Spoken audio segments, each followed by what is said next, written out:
la fin des coalitions traditionnelles vers un nouveau séisme politique en Allemagne. Bienvenue sur Décryptage Allemagne, voici les dernières actualités politiques outre-Rhin où le paysage partisan semble plus fracturé que jamais. Actuellement, l'Allemagne traverse une phase de remise en question profonde de ses mécanismes démocratiques et de ses alliances traditionnelles. En Saxe, des voix s'élèvent au sein de la CDU pour souligner une réalité mathématique de plus en plus incontournable. Si des majorités peuvent être trouvées avec Die Linke pour modifier la Constitution ou voter des budgets, la question de coopération ponctuelle avec l'AfD ne peut plus être ignorée de manière dogmatique. Cette situation illustre une tension croissante alors que plusieurs Länder de l'Est se préparent à des échéances électorales cruciales. Bien que les scrutins officiels ne soient prévus que dans plusieurs mois, l'ambiance de campagne électorale est déjà omniprésente, que ce soit en Saxe-Anhalt, dans le Mecklembourg-Poméranie occidentale ou même à Berlin.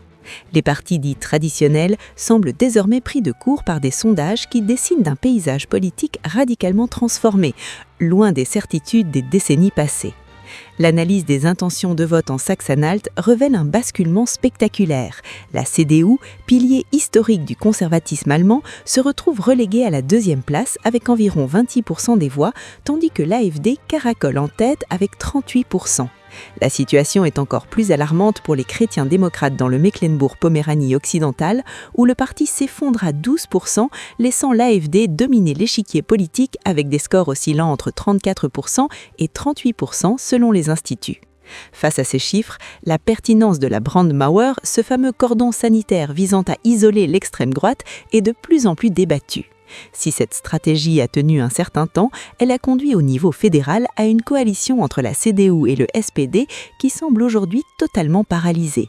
Les critiques fusent contre un gouvernement qui multiplie les mesures jugées inefficaces par une partie de la population et des experts, à l'image du frein sur les prix du carburant. Cette mesure, censée limiter l'augmentation des prix à la pompe par une régulation des annonces quotidiennes des groupes pétroliers, a produit l'effet inverse de celui escompté, confirmant les prédictions des observateurs les plus sceptiques. Dans ce contexte de blocage institutionnel, le débat se déplace vers la structure même du pouvoir.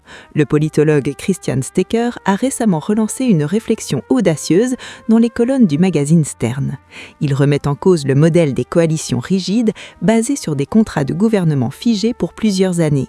Selon lui, la structure démographique et les aspirations actuelles de la population allemande exigeraient un système plus représentatif au sein du Parlement.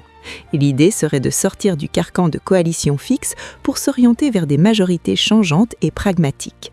Dans ce modèle, le parti le plus fort, actuellement la CDU, dirigerait le gouvernement mais chercherait des soutiens ponctuels dans l'hémicycle, sans distinction partisane préétablie. Un projet de loi pourrait ainsi être adopté avec le soutien de l'AfD sur un dossier spécifique, tandis qu'un autre recevrait l'aval des Verts ou de Die Linke. Ce système forcerait chaque formation à assumer ses responsabilités parlementaires et à sortir d'une opposition purement fondamentale ou d'un suivisme de coalition. Il est important de noter que, loin des caméras et des joutes verbales du Bundestag, une forme de coopération existe déjà dans l'ombre.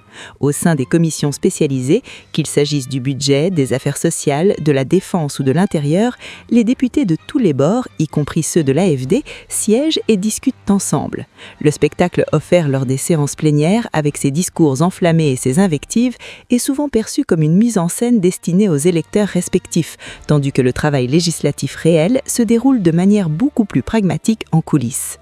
Si l'Allemagne adoptait officiellement ce système de majorité variable, la posture de blocage systématique de certains partis deviendrait caduque. Les formations politiques ne pourraient plus simplement se contenter de rejeter une proposition au seul motif qu'elle émane d'un adversaire, car elles seraient jugées sur leur capacité à contribuer concrètement à la direction du pays. En s'y posant, cette transition vers une démocratie plus flexible se heurte à la réalité du personnel politique actuel. Pour beaucoup d'observateurs, les dirigeants en place, qu'ils appartiennent au SPD, au Verts ou à la CDU, ne sont pas prêts à tant à tel changement de paradigme. La culture politique allemande reste profondément ancrée dans une logique de bloc et de pouvoir centralisé autour de coalitions stables. La crainte de perdre les privilèges liés au pouvoir et la difficulté de concevoir une collaboration avec des forces jugées radicales freinent toute évolution majeure. Pourtant, l'échéance de 2026 et les résultats attendus dans les Länder de l'Est pourraient forcer la main des partis traditionnels. La nécessité d'un véritable changement de politique se fait sentir, alors que le système actuel semble s'essouffler. Le mécontentement grandissant face à la pression fiscale, aux régulations sur la mobilité ou aux contraintes imposées par les politiques européennes pousse une partie de l'électorat vers des solutions radicales. L'avenir politique de l'Allemagne se joue donc sur cette capacité à réinventer le dialogue démocratique. Le maintien obstiné d'un système qui exclut une part significative de la représentation populaire pourrait mener à une rupture définitive entre les citoyens et leurs institutions. Alors que des figures montantes de l'opposition commencent à gagner en visibilité et à proposer des mesures concrètes pour une alternance réelle, le gouvernement fédéral se retrouve face à un choix historique: s'ouvrir à une nouvelle forme de gouvernance plus souple et inclusive ou risquer une déstabilisation majeure lors des prochaines élections nationales. Le débat sur les majorités changeantes n'est plus seulement une utopie de politologues, mais devient une piste de réflexion sérieuse pour sortir de l'impasse politique dans laquelle se trouve la première puissance économique de l'Europe. C'était Décryptage Allemagne. À bientôt pour une nouvelle analyse.